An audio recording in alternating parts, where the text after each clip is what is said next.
मोदी जी ने काफ़ी अच्छा काम किया है, हम उनके सपोर्ट में हैं क्योंकि जब पहले मनमोहन सिंह जी थे कांग्रेस के अंदर, जब मुंबई में 74 जन शहीद हो गए, तब 174 एक्चुअली में, तब सब मातम मना रहे थे।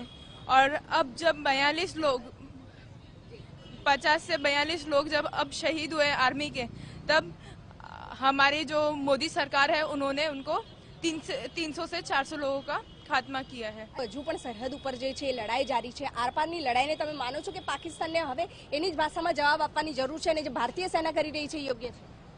ભારતીય સેના જે કરી રહી છે એ બરાબર જ છે, કેમ કે એ લોકોને અને પાકિસ્તાનના ખિલાફ અમે નથી, આતંકવાદના ખિલાફ છે।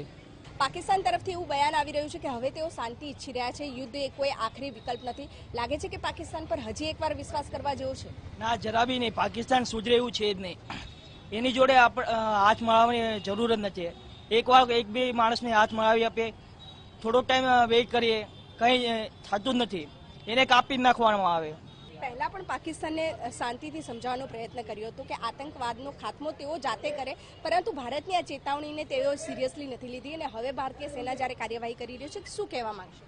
પાકિસ્તાનને એવું તો છે ને કે આપણે કોઈ બી વસ્તુમાં એમને સપોર્ટ નથી કર્યો, બધી વસ્તુમાં એ લોકોને મોકા આપ્યા છે, શાંતિથી બી રહ્યા છે, પણ પાકિસ્તાનને શાંતિથી રહેવું જ નથી, તો પછી એમની સાથે જેવા સાથે તેવા બનવામાં કોઈ પ્રોબ્લેમ નથી। સેનાના જવાનોને આપણા દેશને માટે જે અત્યારે રક્ષણ કરી રહ્યા છે, કેટલો સપોર્ટ તમે ઇન્ડિયન આર્મીને પણ અત્યારે આપી રહ્યા? અમારો પૂરો સપોર્ટ છે ઇન્ડિયન આર્મી સાથે। અમે દર વખત બધી મુશ્કેલો માટે ઇન્ડિયન આર્મી સાથે ઉભેલા છે ને અમે બહુ જ ખુશ છે જે આ ઇન્ડિયન એરફોર્સે જે રીતે પાકિસ્તાનના ટેરરિસ્ટ કેમ્પ્સને એર સ્ટ્રાઇક કરી હતી, બહુ જ ખુશ છું। અમે લોકો હંમેશા ઇન્ડિયન આર્મી સાથે જ છે।